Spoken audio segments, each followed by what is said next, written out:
ਸਤਿ ਸ਼੍ਰੀ ਅਕਾਲ ਜੀ। ਤੁਸੀਂ ਵੇਖ ਰਹੇ ਹੋ ਪੰਜਾਬ ਮੇਲ USA TV। ਮੈਂ ਸੰਜੀਵ ਯਸ਼ ਖੰਨਾ ਤੁਹਾਡਾ ਸਾਰਿਆਂ ਦਾ ਸਵਾਗਤ ਕਰਦਾ ਮੁੱਦਾ ਪ੍ਰੋਗਰਾਮ ਦੇ ਵਿੱਚ। ਜਿਉਂ-ਜਿਉਂ 10 ਮਾਰਚ ਨੇੜੇ ਆ ਰਹੀ ਆ ਤਿਉਂ-ਤਿਉਂ ਵੱਖੋ-ਵੱਖ ਗੱਲਾਂ ਸੁਣਨ ਨੂੰ ਮਿਲਦੀਆਂ। ਸਾਰੇ ਐਕਸਪਰਟਸ, ਸੱਥਾਂ ਦੇ ਉੱਤੇ ਬੈਠੇ ਲੋਕ, ਕਾਲਜ ਦੇ ਵਿੱਚ ਵਿਦਿਆਰਥੀ, ਕੈਂਟੀਨ ਦੇ ਵਿੱਚ ਬਹਿ ਕੇ ਚਾਹ ਪੀਣ ਵੇਲੇ, ਹਰ ਥਾਂ ਦੇ ਉੱਤੇ ਘਰਾਂ ਦੇ ਵਿੱਚ ਸਬਜ਼ੀ ਕੱਟਣ ਲੱਗੇ ਔਰਤਾਂ ਵੀ ਆਪਸ 'ਚ ਗੱਲਾਂ ਕਰਦੀਆਂ ਨੇ। ਦਫ਼ਤਰਾਂ ਦੇ ਵਿੱਚ ਵੀ ਚਰਚਾ ਹੁੰਦੀ ਹੈ, ਹਰ ਥਾਂ ਤੇ ਚਰਚਾ ਹੁੰਦੀ ਹੈ ਕਿ 10 ਮਾਰਚ ਨੂੰ ਕੀ ਹੋਣਾ, ਕਿਹੜੀ ਪਾਰਟੀ ਸਰਕਾਰ ਬਣਾਉਗੀ, ਕਿਹੜੀਆਂ ਪਾਰਟੀਆਂ ਮਿਲ ਕੇ ਸਰਕਾਰ ਬਣਾਉਣਗੀਆਂ। ਇਸ ਤਰ੍ਹਾਂ ਦੀ ਹਮੇਸ਼ਾ ਚਰਚਾ ਸੁਣਨ ਨੂੰ ਮਿਲਦੀ ਹੈ। ਪੰਜਾਬ ਦਾ ਮਾਹੌਲ ਇੱਦਾਂ ਮਗਿਆ ਹੋਇਆ। ਤੇ ਹੁਣ ਇੱਕ ਨਵੀਂ ਗੱਲ ਵੀ ਆ ਗਈ, ਜੋਤਸ਼ੀ ਵੀ ਲੱਗ ਪਏ ਨੇ ਕਿ ਅਲੱਗ-ਅਲੱਗ ਵੱਖ-ਵੱਖ ਸਾਰੇ ਸਿਆਸੀ ਆਗੂ, ਸਾਰੀਆਂ ਸਿਆਸੀ ਪਾਰਟੀਆਂ, ਉਹਨਾਂ ਦੇ ਵਿੱਚ ਜਿਹੜੇ ਮੋਹਤਬਰ ਨੇ ਉਹਨਾਂ ਦੀਆਂ ਜਨਮ ਕੁੰਡਲੀਆਂ ਲੈ ਕੇ ਆਓ। ਉਹਦੇ ਵਿੱਚੋਂ ਅਸੀਂ ਦੇਖਾਂਗੇ ਕੌਣ ਬਣ ਸਕਦਾ ਹੈ ਚੀਫ ਮਿਨਿਸਟਰ ਆਉਣ ਵਾਲੀਆਂ ਨਵੀਆਂ ਜਿਹੜੀਆਂ ਸਰਕਾਰਾਂ ਬਣਨੀਆਂ ਨੇ ਉਹਨਾਂ ਦੇ ਵਿੱਚ ਕੌਣ ਆ ਸਕਦਾ ਅੱਗੇ। ਹੁਣ ਦੱਸੋ, ਗ੍ਰਹਿ ਨਕਸ਼ਤਰ ਵੀ ਮਿਲਾਉਣ ਲੱਗ ਪਏ ਨੇ ਬਹਿ ਕੇ ਤੇ ਆਪਣੇ ਆਪਣੇ ਅੰਦਾਜ਼ੇ ਲਗਾਉਣ ਲੱਗ ਪਏ ਨੇ। ਤੇ ਇੱਧਰ ਸਾਰੀ ਜਨਤਾ ਵੀ ਲੱਗੀ ਹੋਈ ਆ, ਉੱਧਰ ਮਾਹਿਰ ਵੀ ਲੱਗੇ ਹੋਏ ਨੇ। ਤਾਂ ਹੁਣ ਨਤੀਜਾ ਕੀ ਨਿਕਲਣਾ ਇਹ ਕਿਸੇ ਨੂੰ ਨਹੀਂ ਪਤਾ। 10 ਮਾਰਚ ਤੱਕ ਇਹ ਰੌਣਕਾਂ ਜ਼ਰੂਰ ਲੱਗੀਆਂ ਰਹਿਣਗੀਆਂ, ਤਰ੍ਹਾਂ ਦੀਆਂ ਗੱਲਾਂ ਸੁਣਨ ਨੂੰ ਮਿਲਣਗੀਆਂ। ਅਸੀਂ ਤੁਹਾਡੇ ਲਈ ਲਿਆਉਂਦੇ ਵੀ ਲਵਾਂਗੇ ਤੇ ਤੁਸੀਂ ਵੀ ਇੰਜੋਏ ਕਰਿਓ, ਅਸੀਂ ਵੀ ਇੰਜੋਏ ਕਰਾਂਗੇ, ਕਿਉਂਕਿ ਇਹ ਇੰਜੋਏ ਕਰਨ ਵਾਲੀਆਂ ਗੱਲਾਂ ਨੇ। ਚੰਗਾ ਲੱਗਦਾ ਕਿ ਦੂਜੇ ਲੋਕ ਲੱਗੇ ਹੋਏ ਨੇ ਪ੍ਰੋਬਲਮ ਸੋਲਵ ਕਰਨ ਵਾਸਤੇ ਤੇ ਅਸੀਂ ਫਾਈਨਲੀ ਡਿਸੀਜ਼ਨ ਲਵਾਂਗੇ ਕਿ ਤੁਸੀਂ ਪ੍ਰੋਬਲਮ ਸੋਲਵ ਕਰੋ। ਡਿਸੀਜ਼ਨ ਸਾਡਾ, ਡਿਸੀਜ਼ਨ ਕੀ, ਡਿਸੀਜ਼ਨ ਤੇ ਪਬਲਿਕ ਦਾ ਹੀ ਹੈ। ਅਸੀਂ ਕੌਣ, ਅਸੀਂ ਪਬਲਿਕ ਹਾਂ ਤੇ ਪਬਲਿਕ ਨੇ ਆਪਣਾ ਡਿਸੀਜ਼ਨ EVM ਮਸ਼ੀਨ ਦੇ ਅੰਦਰ ਬੰਦ ਕਰ ਦਿੱਤਾ ਹੈ। ਸੋ ਇਹ ਮਾਹੌਲ ਮਗਿਆ ਹੋਇਆ ਹੈ। ਚਾਹੇ ਵੱਖੋ-ਵੱਖ ਤੁਸੀਂ TV ਚੈਨਲ ਦੇਖ ਲਵੋ, ਰੇਡੀਓ ਚੈਨਲਸ ਦੇਖ ਲਵੋ, ਇੰਟਰਨੈਟ ਚੈਨਲਸ ਦੇਖ ਲਵੋ, ਕਿਤੇ ਵੀ ਦੇਖ ਲਵੋ, ਕੋਈ ਵੀ ਪਲੇਟਫਾਰਮ ਦੇਖ ਲਵੋ, ਇਹ ਮਾਥਾ ਪੱਚੀ ਲੱਗੀ ਹੋਈ ਆ। ਇਹ ਸਿਰ ਦੇ ਨਾਲ ਸਿਰ ਜੋੜ ਕੇ ਚਰਚਾਵਾਂ ਲੱਗੀਆਂ ਹੋਈਆਂ ਨੇ। ਇਹ ਜ਼ਰੂਰ ਮਗਜ਼ ਖਪਾਈ ਲੱਗੀ ਹੋਈ ਹੈ ਕਿ ਦੇਖੋ ਕੀ ਬਣਦਾ। ਪਰ ਗੱਲ ਇਹ ਆ ਕਿ ਜੋ 10 ਮਾਰਚ ਨੂੰ ਹੋਣਾ ਹੈ ਉਹ ਤਾਂ ਸਾਨੂੰ ਪਹਿਲਾਂ ਪਤਾ ਨਹੀਂ ਲੱਗ ਸਕਦਾ। ਸੋ ਕਈ ਪਰਿਵਰਤਨ ਆ ਰਹੇ ਨੇ, ਕਈ ਨਵੀਆਂ ਚੀਜ਼ਾਂ ਦੇਖਣ ਨੂੰ ਆ ਰਹੀਆਂ ਨੇ ਸਿਆਸਤ ਦੇ ਵਿੱਚ ਵੀ ਤੇ ਨਾਲ ਮਾਹੌਲ ਦੇ ਵਿੱਚ, ਸਮਾਜ ਦੇ ਵਿੱਚ ਵੀ। ਇੱਕ ਬੜੀ ਅਜੀਬ ਜਿਹੀ ਘਟਨਾ ਹੈ। ਉਹ ਘਟਨਾ ਇਹ ਆ ਕਿ ਜਿਹੜੇ ਸਰਹੱਦੀ ਪਿੰਡ ਨੇ ਸਾਡੇ ਪੰਜਾਬ ਦੇ, ਕਿਉਂਕਿ ਪੰਜਾਬ ਸਰਹੱਦੀ ਸੂਬਾ ਹੈ, ਅਸੀਂ ਸਾਰੇ ਜਾਣਦੇ ਹਾਂ, ਪਾਕਿਸਤਾਨ ਨਾਲ ਸਾਡਾ ਬਾਰਡਰ ਲੱਗਦਾ। ਤੇ ਜਿਹੜੇ ਸਰਹੱਦੀ ਪਿੰਡ ਨੇ ਉਹਨਾਂ ਵਿੱਚੋਂ ਵੋਟਿੰਗ ਘੱਟ ਹੋਈ ਆ। ਰਾਵੀ ਦਰਿਆ ਤੁਸੀਂ ਆਪਾਂ ਸਾਰਿਆਂ ਸੁਣਿਆ ਹੋਏਗਾ, ਉੱਥੋਂ ਜਿਹੜਾ ਪੁਲ ਬਣਨਾ ਹੈ, ਹਾਲਾਂਕਿ 75 ਸਾਲ ਹੋ ਗਏ ਨੇ ਆਜ਼ਾਦੀ ਮਿਲੀ ਨੂੰ, ਪਰ ਉਹ ਪੁਲ ਹਜੇ ਤੱਕ ਪੱਕਾ ਨਹੀਂ ਬਣਾਇਆ ਜਾ ਸਕਿਆ। ਤਾਂ ਜਿੰਨੇ ਵੀ ਸਰਕਾਰਾਂ ਦੇ ਵੱਡੇ ਅਹੁਦੇਦਾਰ ਆਏ, ਉਹਨਾਂ ਨੇ ਉਹਨਾਂ ਲੋਕਾਂ ਦੇ ਨਾਲ ਜ਼ਰੂਰ ਪ੍ਰੋਮਿਸ ਕੀਤਾ ਕਿ ਅਸੀਂ ਬਣਾਵਾਂਗੇ ਪੁਲ, ਪਰ ਅਜੇ ਤੱਕ ਨਹੀਂ ਬਣਿਆ। ਸੋ ਜਿਹੜੇ ਸਰਹੱਦੀ ਪਿੰਡ ਨੇ ਨਾ, ਉਹਨਾਂ ਨੇ ਤਾਂ ਤਕਰੀਬਨ ਤੁਸੀਂ ਸਮਝ ਲਓ ਕਿ ਜ਼ਿਆਦਾਤਰ ਪਿੰਡਾਂ ਨੇ ਬਾਈਕਾਟ ਹੀ ਕੀਤਾ ਇਲੈਕਸ਼ਨਸ ਦਾ। ਨਾ ਤਾਂ ਉੱਥੇ ਕਿਸੇ ਸਿਆਸੀ ਆਗੂ ਨੂੰ ਆਉਣ ਦਿੱਤਾ ਗਿਆ, ਉਹ ਖੁਦ ਵੀ ਨਹੀਂ ਗਏ ਉੱਥੇ, ਤੇ ਨਾ ਹੀ ਉੱਥੇ ਕੋਈ ਬੂਥ ਲੱਗੀਆਂ। ਤੇ ਇਹ ਉਹਨਾਂ ਸਾਰੇ ਪਿੰਡਾਂ ਨੇ ਆਪਸ 'ਚ ਮਿਲ ਕੇ ਪੰਚਾਇਤਾਂ ਨੇ ਸਲਾਹ ਕਰ ਲਈ ਸੀ ਕਿ ਅਸੀਂ ਇਸ ਵਾਰ ਵੋਟਾਂ ਨਹੀਂ ਪਾਉਣੀਆਂ। ਤਾਂ ਦੇਖੋ ਕਿੰਨੀ ਇਹ ਬੁਰੀ ਗੱਲ ਹੋਈ ਹੈ ਸਾਡੇ ਲੋਕਤੰਤਰ ਦੇ ਵਿੱਚ ਕਿ ਲੋਕ ਵੋਟਾਂ ਪਾਉਣੇ ਨਹੀਂ ਪਹੁੰਚੇ।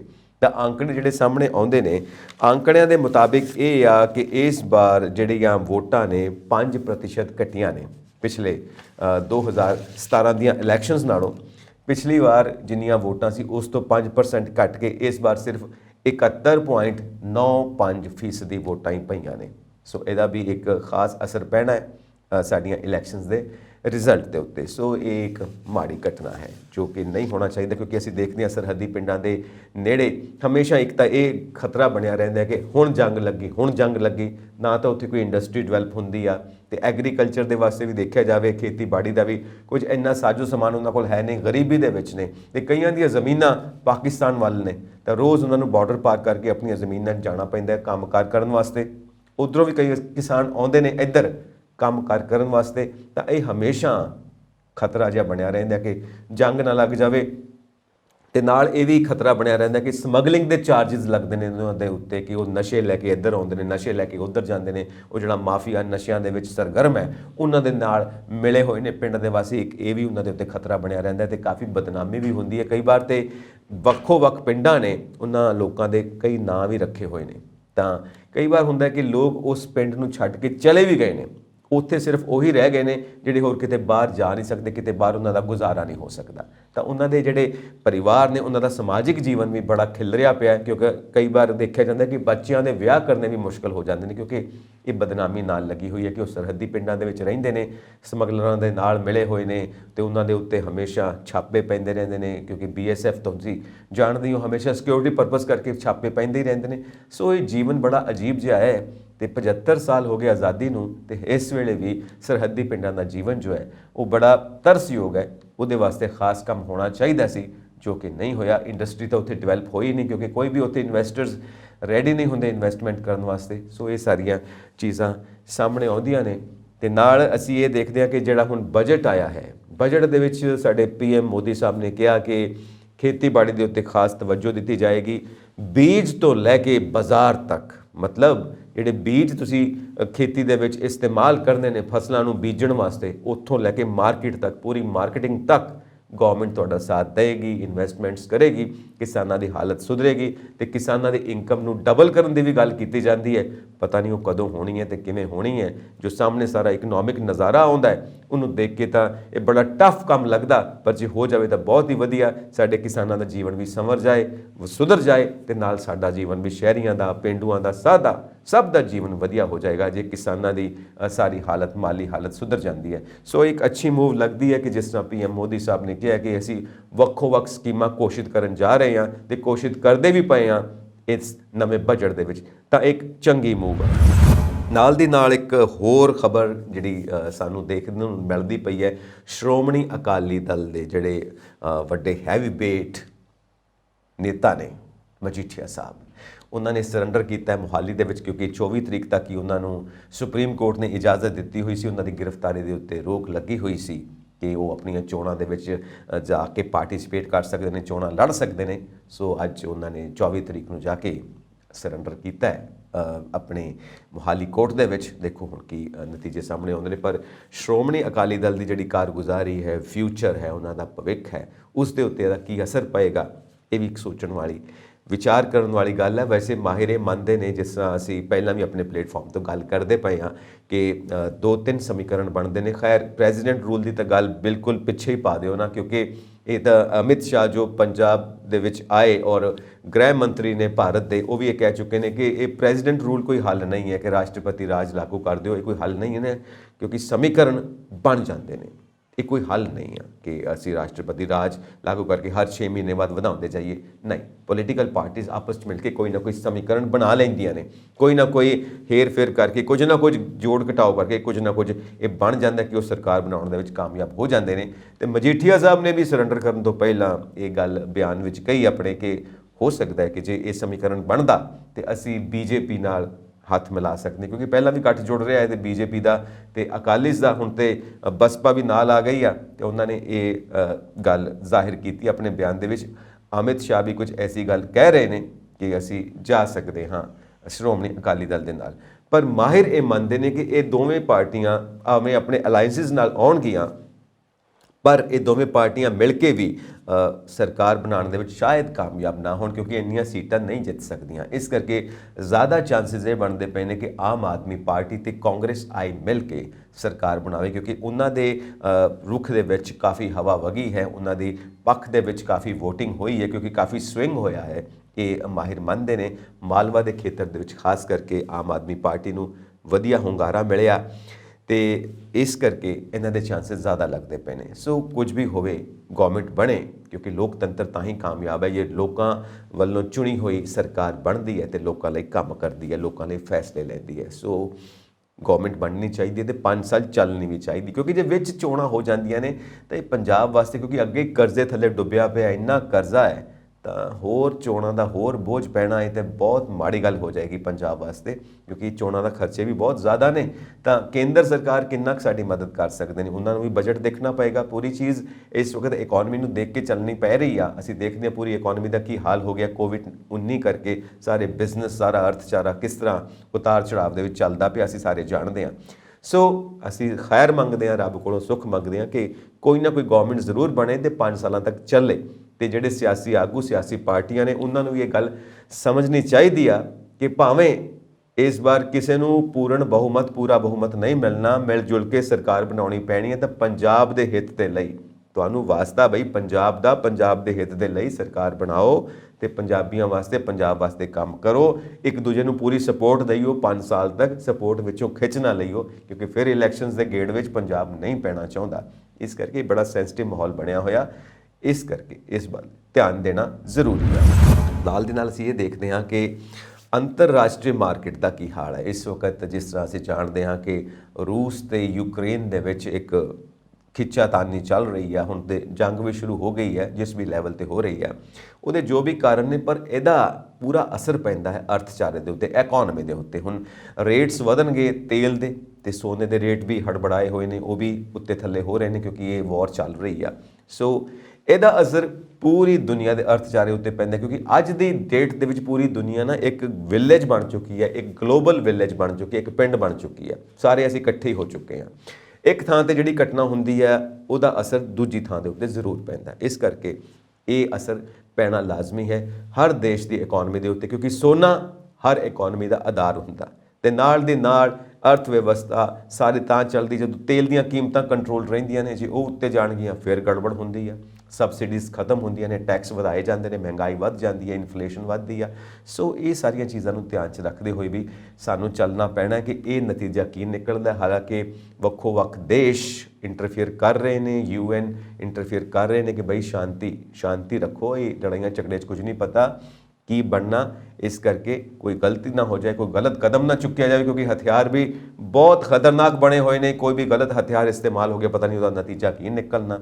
ਇਸ ਕਰਕੇ ਬਈ ਠੰਡ ਰੱਖੋ, ਬੈਠ ਕੇ ਮਸਲੇ ਹੱਲ ਕਰੋ, ਕਿਉਂਕਿ ਬੈਠ ਕੇ ਹੀ ਮਸਲੇ ਹੱਲ ਹੁੰਦੇ ਨੇ। ਲੜਾਈਆਂ ਝਗੜਿਆਂ ਨਾਲ ਕੋਈ ਮਸਲੇ ਹੱਲ ਨਹੀਂ ਹੁੰਦੇ, ਭਾਵੇਂ ਉਹ ਘਰੇਲੂ ਝਗੜੇ ਹੋਣ, ਭਾਵੇਂ ਸਮਾਜਿਕ ਝਗੜੇ ਹੋਣ, ਭਾਵੇਂ ਦੇਸ਼ਾਂ ਦੇ ਆਪਸ ਝਗੜੇ ਹੋਣ। ਝਗੜੇ ਦਾ ਅੰਤ ਠੀਕ ਨਹੀਂ ਹੁੰਦਾ, ਕਿਉਂਕਿ ਸਾਡੇ ਕੋਲ ਇਤਿਹਾਸ ਹੈ।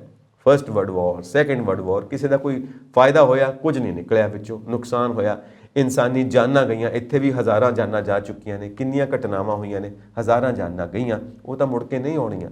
ਇਸ ਕਰਕੇ ਠੰਡ ਰੱਖਣੀ ਚਾਹੀਦੀ ਆ। ਲੜਾਈਆਂ ਝਗੜਿਆਂ 'ਚ ਜਾਨਾਂ ਹੀ ਜਾਂਦੀਆਂ ਨੇ, ਹੋਰ ਕੁਝ ਨਹੀਂ ਹੁੰਦਾ। ਸੋ ਇਹ ਵੀ ਮਸਲੇ ਬਹੁਤ ਜ਼ਿਆਦਾ ਅਸਰ ਕਰ ਰਹੇ ਨੇ। ਤੇ ਦੂਜਾ ਦੇਖੋ, ਹੁਣ ਸਿਆਸਤ ਦਾ ਰੰਗ ਦੇਖੋ ਕੀ ਹੈ। ਇੱਕ ਪਾਸੇ ਅਸੀਂ ਪੰਜਾਬ ਦੇ ਭਲੇ ਦੀ ਗੱਲ ਕਰਦੇ ਪਏ ਹਾਂ, ਦੂਸਰੇ ਪਾਸੇ ਸਿਆਸਤ ਦਾ ਰੰਗ ਦੇਖੋ, ਸਿਆਸਤ ਕਿਵੇਂ ਖੇਡਦੀ ਹੈ। ਪਿਛਲੇ ਦਿਨੀ ਆਪਾਂ ਜਾਣਦੇ ਹਾਂ ਕਿ ਦੀਪ ਸਿੱਧੂ, ਉਹਨਾਂ ਦਾ ਕਾਰ ਐਕਸੀਡੈਂਟ ਦੇ ਵਿੱਚ ਦੇਹਾਂਤ ਹੋਇਆ। ਤੇ ਹੁਣ ਕੈਲਕੂਲੇਸ਼ਨਸ ਕੀ ਹੋ ਰਹੀਆਂ ਨੇ? ਹਾਲਾਂਕਿ ਉਹਨਾਂ ਦੀ ਅੰਤਿਮ ਅਰਦਾਸ ਹੋ ਰਹੀ ਆ ਇੱਕ ਪਾਸੇ, ਤੇ ਦੂਜੇ ਪਾਸੇ ਸਿਆਸਤ ਦੇ ਵਿੱਚ ਕਿਹੜੀਆਂ ਕੈਲਕੂਲੇਸ਼ਨਸ ਹੋ ਰਹੀਆਂ ਨੇ ਕਿ ਉਹਨਾਂ ਦੇ ਦੇਹਾਂਤ ਕਰਕੇ ਹਮਦਰਦੀ ਦੀ ਲਹਿਰ ਜਿਹੜੀ ਚੱਲ ਰਹੀ ਹੈ ਉਹ ਕਿਹੜੀ ਪਾਰਟੀ ਨੂੰ ਕਿੰਨਾ ਫਾਇਦਾ ਦੇਗੀ। ਇਹ ਹੈ ਸਿਆਸਤ, ਹਰ ਚੀਜ਼ 'ਚ ਫਾਇਦਾ ਦੇਖਣਾ ਹੈ। ਦੱਸੋ ਹੁਣ ਇਸ ਸੋਚ ਦੇ ਨਾਲ ਜਦੋਂ ਅਸੀਂ ਚੱਲਦੇ ਹਾਂ ਕਿ ਦੇਹਾਂਤ ਦੇ ਵਿੱਚ ਵੀ ਕੀ ਫਾਇਦਾ ਹੋਏਗਾ। ਹਾਲਾਂਕਿ ਮਾਨ ਸਾਹਿਬ ਦਾ ਜੋ ਗਰੁੱਪ ਹੈ, ਅਕਾਲੀ ਗਰੁੱਪ, ਉਹਦੀ ਗੱਲ ਕੀਤੀ ਜਾ ਰਹੀ ਹੈ, ਕਿਉਂਕਿ ਉਹਨਾਂ ਦੇ ਨਾਲ ਅਟੈਚਡ ਸੀਗੇ, ਉਹਨਾਂ ਦੇ ਵੋਲੰਟੀਅਰ ਸੀ, ਉਹਨਾਂ ਦੇ ਲਈ ਉਹਨਾਂ ਨੇ ਕਾਫੀ ਨੈਰੇਟਿਵ ਵੀ ਸੈੱਟ ਕੀਤੇ ਨੇ। ਸੋ ਉਸ ਕਰਕੇ ਕਹਿੰਦੇ ਨੇ 10 ਤੋਂ 15 ਜਾਂ 20 ਹਜ਼ਾਰ ਵੋਟ ਸਵਿੰਗ ਕਰ ਸਕਦੀ ਹੈ। ਸੋ ਇਹ ਸਾਰੀਆਂ ਕੈਲਕੂਲੇਸ਼ਨਸ ਹੋ ਰਹੀਆਂ ਨੇ। ਇਹ ਹੈ ਸੱਤਾ, ਇਹ ਹੈ ਸਿਆਸਤ। ਸੋ ਸਾਰੀ ਚੀਜ਼ ਨੂੰ ਤੁਸੀਂ ਕਿਸ ਤਰ੍ਹਾਂ ਇਸਤੇਮਾਲ ਕਰਦੇ ਹੋ ਆਪਣੇ ਆਪ ਨੂੰ ਪਾਵਰ ਦੇ ਵਿੱਚ ਲਿਆਉਣ ਵਾਸਤੇ, ਆਪਣੇ ਫਾਇਦੇ ਦੇ ਵਾਸਤੇ, ਇਹ ਇਸ ਸਿਆਸਤ ਦੀ ਸੱਚਾਈ ਹੈ। ਤਾਂ ਹੀ ਅਸੀਂ ਆਪਣੇ ਪਲੇਟਫਾਰਮ ਤੋਂ ਹਮੇਸ਼ਾ ਕਹਿੰਦੇ ਰਹਿੰਦੇ ਹਾਂ ਕਿ even if you are not interested in politics, politics is interested in you.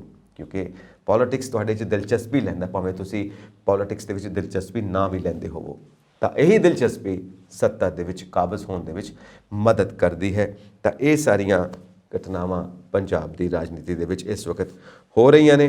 Budget ਦੀ ਗੱਲ ਸਭ ਤੋਂ ਇੰਪੋਰਟੈਂਟ ਹੈ, ਕਿਉਂਕਿ ਹੁਣ ਜਦੋਂ ਨਵੀਂ ਕੋਈ ਗਵਰਨਮੈਂਟ ਫਾਰਮ ਹੋਏਗੀ, ਉਹ ਬਜਟ ਨੂੰ ਕਿੱਦਾਂ ਕੰਟਰੋਲ ਕਰਦੀ ਹੈ, ਟੈਕਸਿਸ ਨੂੰ ਕਿੱਦਾਂ ਕੰਟਰੋਲ ਕਰਦੀ ਹੈ, ਇਹ ਖਾਸ ਤੌਰ ਤੇ ਤਵੱਜੋ ਦੇਣ ਵਾਲੀ ਗੱਲ ਹੋਏਗੀ। ਕਿਉਂਕਿ ਇਸ ਵਕਤ ਸਟੇਟ ਇਕਨੋਮੀ ਡਗਮਗਾਈ ਹੋਈ ਹੈ, ਬਹੁਤ ਸੈਂਸਿਟਿਵ ਇਸ਼ੂ ਹੈ। ਕੋਈ ਵੀ ਪਾਰਟੀ ਆਵੇ, ਇਹਦੇ ਉੱਤੇ ਡਟ ਕੇ ਉਹਨਾਂ ਨੂੰ ਮੁਕਾਬਲਾ ਕਰਨਾ ਪਏਗਾ, ਡਟ ਕੇ ਇਹਨੂੰ ਨਜਿੱਠਣਾ ਪਏਗਾ, ਕਿਉਂਕਿ ਇਹ ਸੰਕਟ ਦੀ ਸਥਿਤੀ ਹੈ, ਇਸ ਦਾ ਸਾਹਮਣਾ ਤੇ ਕਰਨਾ ਹੀ ਪੈਣਾ। ਹੁਣ ਅਸੀਂ ਗੱਲ ਕਰਾਂਗੇ ਬਾਟਮ ਲਾਈਨ ਦੀ। जो पंजाब की सियासत की बॉटम लाइन इस वक्त साढ़े सारिਆਂ ਦੇ सामने है। भावें ਅਸੀਂ पंजाब के आम लोग हाँ, भावें ਅਸੀਂ सियासत ਦੇ ਵਿੱਚ ਵੱਡੇ लोग ਆ, जिन्होंने ਵੱਡੇ लोग ਕਿਹਾ ਜਾਂਦਾ है। पता नहीं वो संविधान के मुताबिक तो ਵੱਡੇ लोग कोई भी नहीं होंगे, छोटे लोग कोई भी नहीं होंगे, पर एक समाजिक सोच बनी हुई है। इस करके इस समाजिक सोच ਨੂੰ समझना जरूरी है, क्योंकि जे पंजाब की सत्ता के उत्ते काबिज होना चाहते हो तो पंजाब ਨੂੰ समझना जरूरी है, पंजाब की ਬਣਤਰ ਨੂੰ समझना जरूरी है। ये लोगों का जो मनोविग्यान है ਉਹਨੂੰ ਸਮਝਣਾ ਜ਼ਰੂਰੀ ਹੈ, ਕਿਉਂਕਿ ਤਾਂ ਹੀ ਲੋਕਾਂ ਨੂੰ ਤੁਸੀਂ ਨਾਲ ਲੈ ਕੇ ਚੱਲ ਸਕਦੇ ਹੋ, ਪੰਜਾਬ ਵਾਸਤੇ ਕੰਮ ਕਰ ਸਕਦੇ ਹੋ। ਟੇਕਿੰਗ ਐਵਰੀਬਾਡੀ ਟੂਗੈਦਰ, ਇਹੀ ਹੈ ਮੋਟੋ ਪੋਲਿਟਿਕਸ ਦਾ। ਜਿਹੜੀ ਸਹੀ ਰਾਜਨੀਤੀ ਹੈ, ਜਿਹੜੀ ਸੱਚੀ ਰਾਜਨੀਤੀ ਹੈ, ਕਿਉਂਕਿ ਸੱਚ ਹੀ ਤੁਹਾਨੂੰ ਮੁਕਤੀ ਦਿਵਾਉਂਦਾ ਹੈ, ਸੱਚ ਹੀ ਤੁਹਾਡਾ ਸਾਥ ਦਿੰਦਾ ਹੈ। ਸੱਚ ਦੇ ਆਧਾਰ ਦੇ ਉੱਤੇ ਹੀ ਤੁਸੀਂ ਰਾਜਨੀਤੀ ਖੇਡ ਸਕਦੇ ਹੋ ਤੇ ਲੋਕਾਂ ਦੀ ਭਲਾਈ ਕਰ ਸਕਦੇ ਹੋ, ਸਟੇਟ ਦੀ ਵੈਲਫੇਅਰ ਕਰ ਸਕਦੇ ਹੋ। ਕੁਝ ਮੁੱਦੇ ਨੇ ਜਿਹੜੇ ਸਾਹਮਣੇ ਤੁਹਾਨੂੰ ਆਉਣਗੇ। ਕੋਈ ਵੀ ਪਾਰਟੀ ਜਿਹੜੀ ਸਿਆਸਤ ਖੇਡਦੀ ਪਈ ਹੈ ਇਸ ਵਕਤ, ਜਿਹੜੀ ਸੱਤਾ ਦੇ ਵਿੱਚ ਆਉਂਦੀ ਹੈ 10 ਮਾਰਚ ਨੂੰ, ਜਿਹੜੀ ਆਪਣੀ ਗਵਰਨਮੈਂਟ ਬਣਾਉਂਦੀ ਹੈ, ਉਹਦੇ ਵਾਸਤੇ ਇਹ ਮੁੱਦੇ ਹਮੇਸ਼ਾ ਸਾਹਮਣੇ ਰਹਿਣਗੇ, ਜਿਸ ਨੂੰ ਧਿਆਨ 'ਚ ਰੱਖਣਾ ਪਏਗਾ ਕਿ ਪੰਜਾਬ ਨੇ ਗ੍ਰੀਨ ਰੈਵੋਲੂਸ਼ਨ ਤੋਂ ਕੈਂਸਰ ਤੱਕ ਦਾ ਸਫ਼ਰ ਤੈਅ ਕੀਤਾ ਹੈ। ਕਿਉਂਕਿ ਕਿਸੇ ਵਕਤ ਜਿਹੜਾ ਗ੍ਰੀਨ ਰੈਵੋਲੂਸ਼ਨ, ਹਰੀ ਕ੍ਰਾਂਤੀ ਪੰਜਾਬ ਦੇ ਮੱਥੇ ਮੜ ਦਿੱਤੀ ਗਈ, ਠੀਕ ਹੈ, ਉਸ ਮਾਡਲ ਨੂੰ ਅਪਣਾ ਕੇ ਅਸੀਂ ਕਿਹਾ ਕਿ ਸਾਡੀ ਪ੍ਰੋਡਕਸ਼ਨ ਵੱਧ ਗਈ ਹੈ, ਇਨਕਮ ਵੱਧ ਗਈ ਹੈ, ਪਰ ਉਹਦੇ ਵਿੱਚ ਇੱਕ ਚੀਜ਼ ਸਾਹਮਣੇ ਆਈ ਕਿ ਜਿਹੜੇ ਇੰਨੇ ਕੈਮੀਕਲਸ ਦੀ ਵਰਤੋਂ ਹੋਈ ਹੈ, पर्यावरण ਦੇ ਉਹਦੇ ਜਿਹੜਾ ਉਹਦਾ ਅਸਰ ਹੋਇਆ ਹੈ, ਜੋ ਜ਼ਮੀਨ ਦੇ ਉੱਤੇ ਉਹਦਾ ਅਸਰ ਹੋਇਆ ਹੈ, ਜੋ ਧਰਤੀ ਹੇਠਲਾ ਪਾਣੀ ਥੱਲੇ ਚਲਾ ਗਿਆ, ਉਹ ਅਸਰ ਹੋਇਆ ਹੈ, ਉਹ ਵੀ ਸਾਹਮਣੇ, ਜੋ ਨੈਗੇਟਿਵ ਐਸਪੈਕਟਸ ਨੇ ਉਹ ਵੀ ਸਾਹਮਣੇ ਆਉਣਗੇ। ਤੇ ਗ੍ਰੀਨ ਰੈਵੋਲੂਸ਼ਨ ਦੇ ਵਿੱਚ ਜਿਹੜਾ ਕਾਰਪੋਰੇਟ ਸੈਕਟਰ ਹੈ, ਉਹਦੀਆਂ ਇਨਪੁਟਸ ਵਧੀਆਂ ਨੇ ਪੰਜਾਬ ਤੇ ਐਗਰੀਕਲਚਰ ਦੇ ਵਿੱਚ। ਕਿਸ ਤਰ੍ਹਾਂ?